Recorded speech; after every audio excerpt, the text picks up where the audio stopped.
Yesterday evening, we got news that Jussie Smollett was being indicted again for the hoax, hate crime, false police report shenanigans.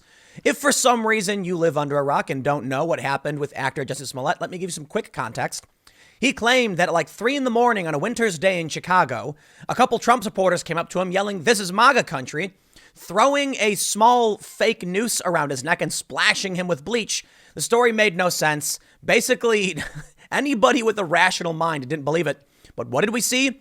Celebrities doing these photo shoots saying, like, we stand with Jussie and all this other stupid nonsense. Sure enough, tons of evidence came out that he in all likelihood faked everything and he got indicted. But then for some reason, the state prosecutor decided to drop all of the charges. Jussie, I'm understanding, would have been a felon.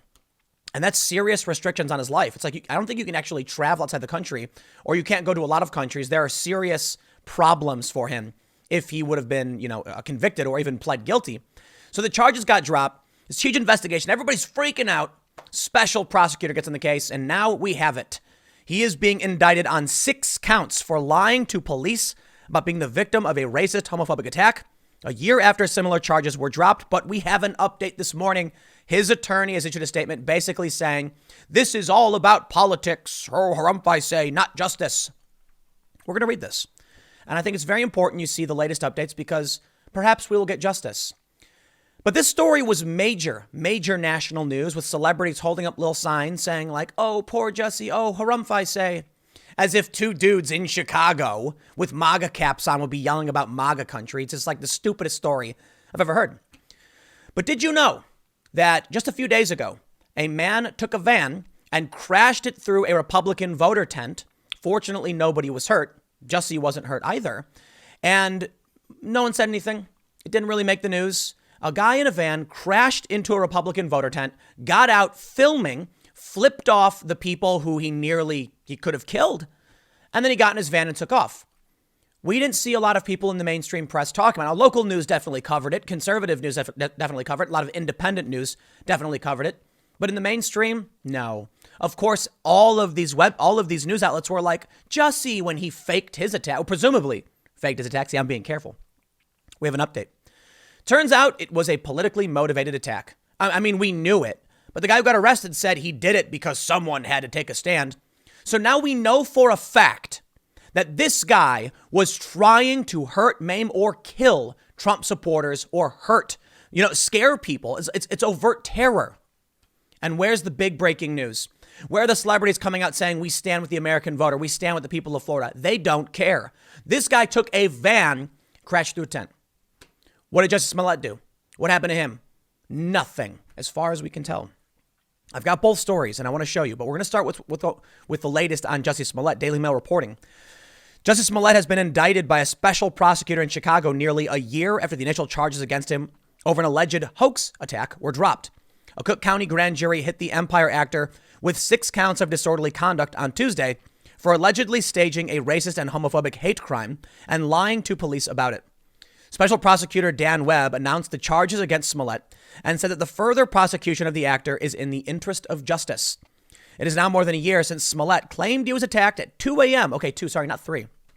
July 29th, 2019, while walking to a Subway near his Chicago home to buy a sandwich. I got to do this, okay? I got to stop. I'm from Chicago, okay? I used to skate at 2 a.m. around this area. There's a place called, we used to call it the Clock. I think it's called the Clock. It's this giant clock face that you can walk through. But when you look down from above, you can see it's a clock. So people in the buildings above can look down and actually see. I don't think it's worked for a really long time, but it's a very, very famous skate spot. Okay. Skateboarders go there to skate and do tricks and hang out. So I used to go there super early in the morning. The best time to skate is like 2 a.m. When I heard this story, I started laughing. There's no way this is legit.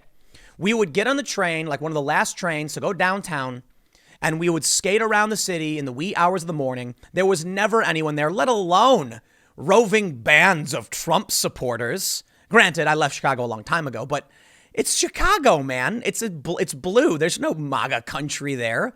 And besides, this area, like, nobody walks around that early in the morning. It's ridiculous. The story just made literally no sense. So they basically, in the Daily Mail, just rehash everything we already know. But here's the big update. We have a statement from the attorney for Jussie Smollett And I'm going to go ahead and say it is my personal and expert opinion. This statement is garbage, and it's obvious that Smollett staged all of this. But I must say alleged, because it's hard to prove definitively unless or until he is convicted. He is innocent until proven guilty, as much as I think, and everybody does, especially Dave Chappelle called him Jussie Smollett. We all think he did it. But hey, standards are standards. Innocent until proven guilty. So he got the charges, removed or whatever. Let's see what happens in trial when they present their evidence. Let's see how this plays out.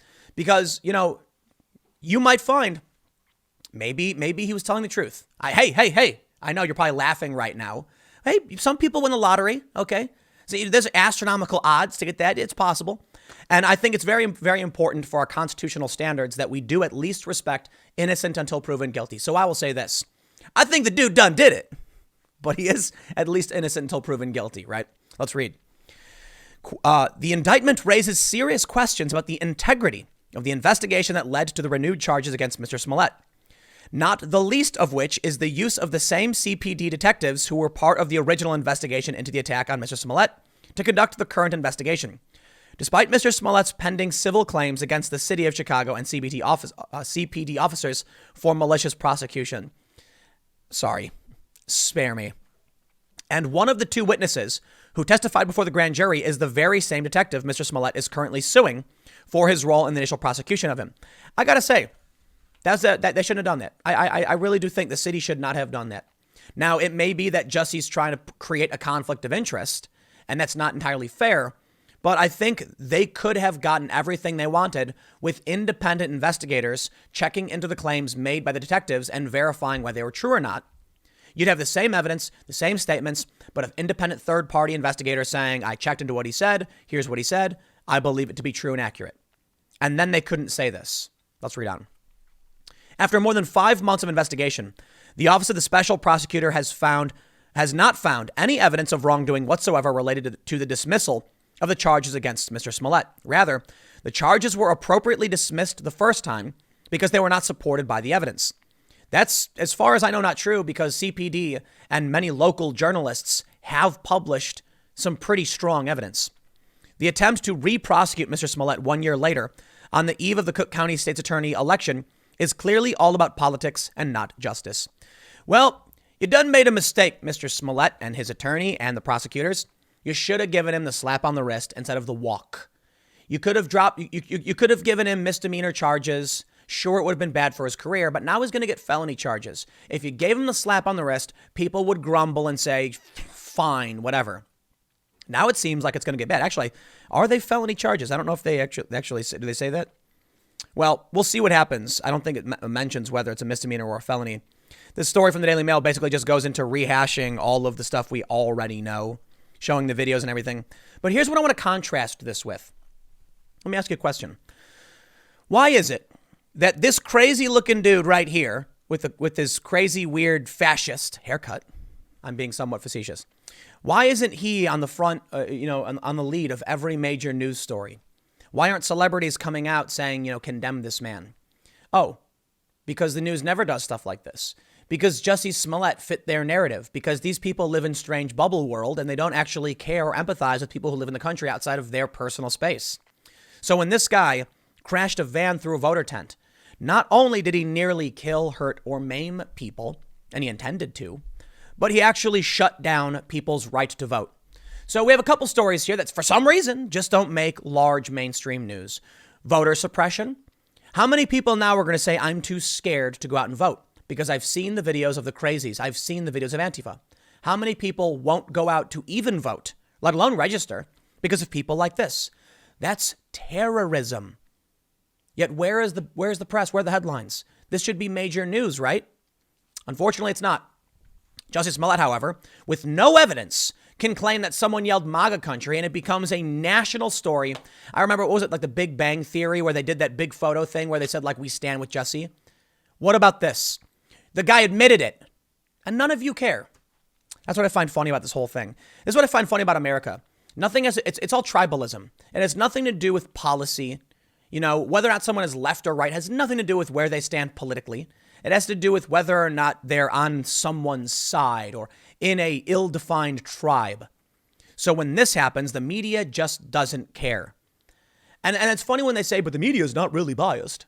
They're biased not only in how they present facts, but in what they choose to present. And it's true for a lot of people, right? You can say that I'm biased because on my main channel, and on this one for the most part, I'm typically angry with, Democrats. But this is exactly why.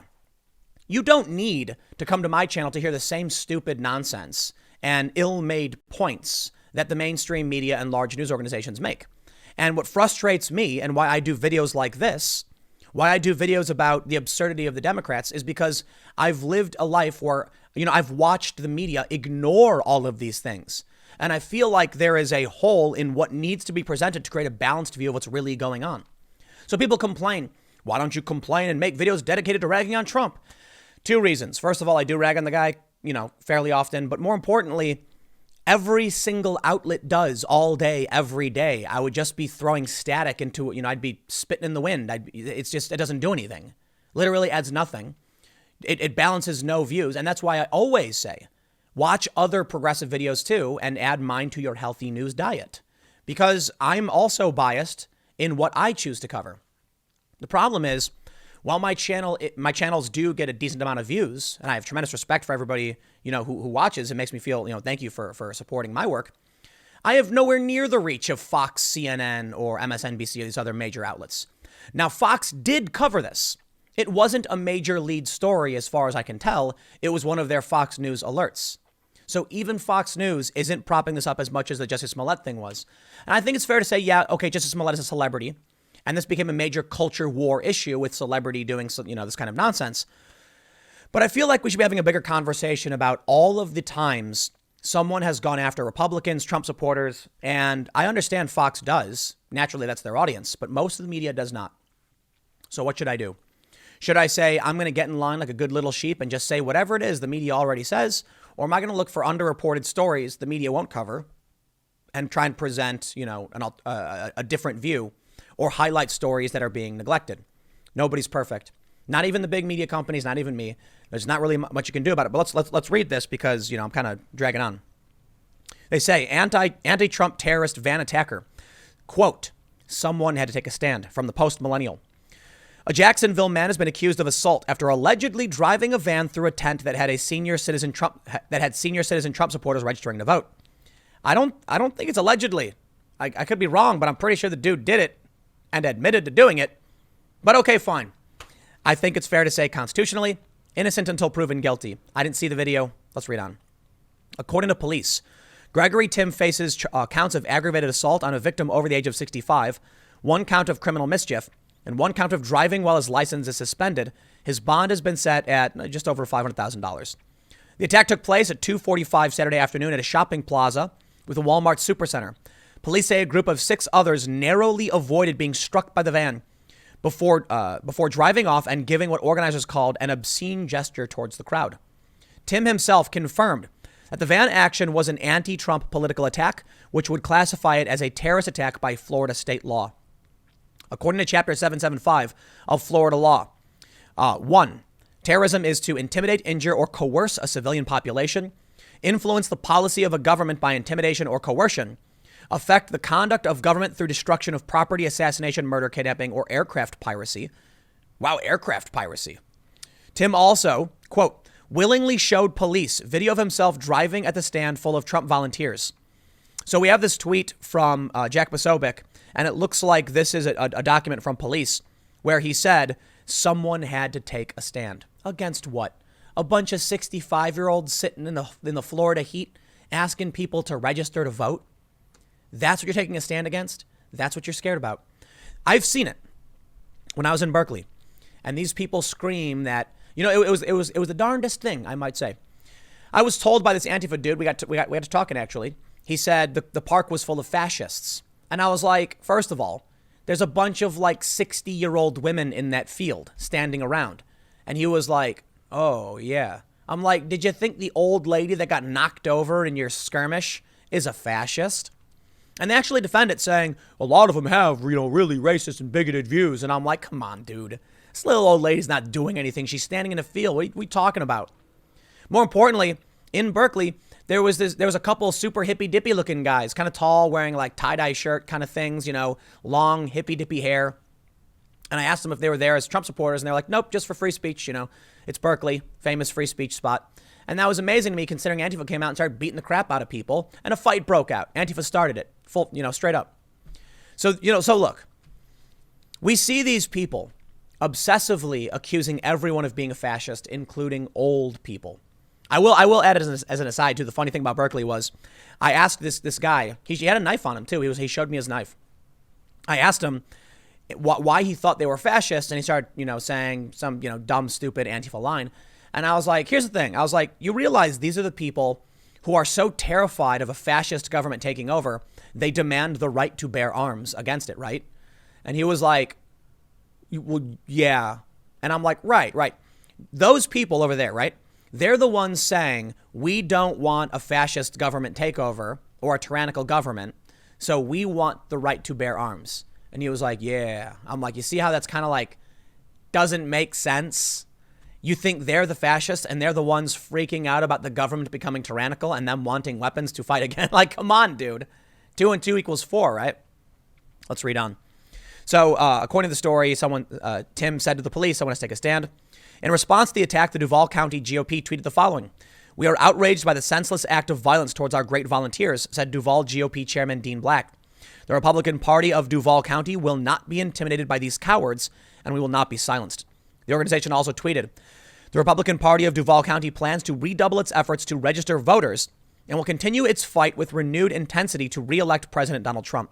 I call on every Republican in our great city to stand up, get involved, and show these radicals that we will not be intimidated from exercising our constitutional rights. In a tweet, GOP Chairwoman Ronna McDaniel said, these unprovoked, senseless attacks on real Donald Trump supporters need to end. President Donald Trump retweeted the tweets, adding, be careful, tough guys who you play with. I'm going to wrap up with one final thought on this whole thing. As an aside, because I'm not going to do a whole segment about this, but you may have seen that Donald Trump tweeted about tough guys for Trump. It was a clip from the Curb Your Enthusiasm episode where apparently Larry David decides to wear a MAGA hat so people leave him alone. He cuts off a motorcyclist, and this guy gets all angry, starts yelling at him.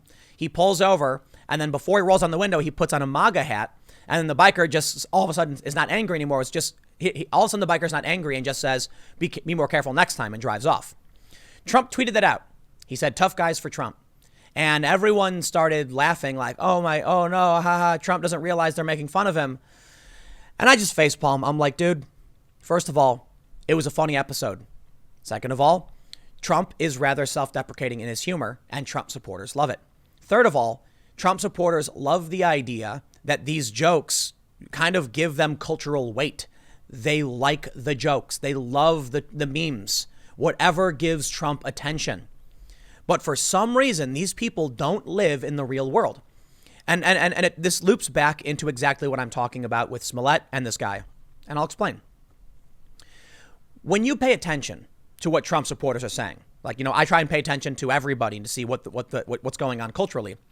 I notice that whenever they do these stupid jokes to mock Trump, the Trump supporters start using those jokes and they think it's funny.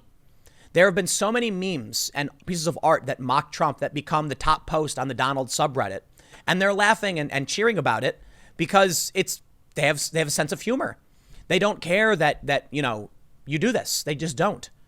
And that's really attractive to the average person. And it's why comedians are embracing pushing back on this PC nonsense. But why then? How does this relate here? These people don't pay attention to what Trump supporters are doing or thinking or news about them. They're in a bubble. Like we know from 2016, left-wing journalists only follow left-wing journalists. Conservative journalists follow both. So you end up with these people seeing all the news about Jussie Smollett, the Covington kids, things like that. They go nuts without fact checking. And these stories never see the light of day in the mainstream press because they're locked in a toilet swirl. That's why I describe it. I just call it a whirlpool, but let's call it a toilet because they're sinking down towards the crapper. They are wrapped up, chasing each other, spinning in circles faster and faster, heading towards the drain. When they ignore stories like this, average Americans in Florida who heard this story probably got freaked out. But the national press didn't talk about it. The good example of what's going on with our broken press is they still don't understand Trump and his supporters. They don't. And maybe it's because a lot of the sane, rational people that were once on the left jumped ship with that 9.4 million former Obama voters who then voted for Trump. Many other moderates who went to Yang or Tulsi Gabbard, for instance, or people like me who are paying attention, understand what's happening, condemn it, but we are not the people who work in media. So it kind of feels like you used to have a left that was supported by a lot of people like me, like Mr. Jack Murphy was on my show the other day, but many of those people jumped ship. And now all that's left is the ignorant, inept individual who has no idea what's really going on. And thus the news is suffering because of it. But it's going to come back to haunt him when Trump wins in November. But hey, maybe I'm wrong about him winning. We'll see what happens. Stick around. Next segment's coming up at 1 p.m. on this channel, and I will see you all there.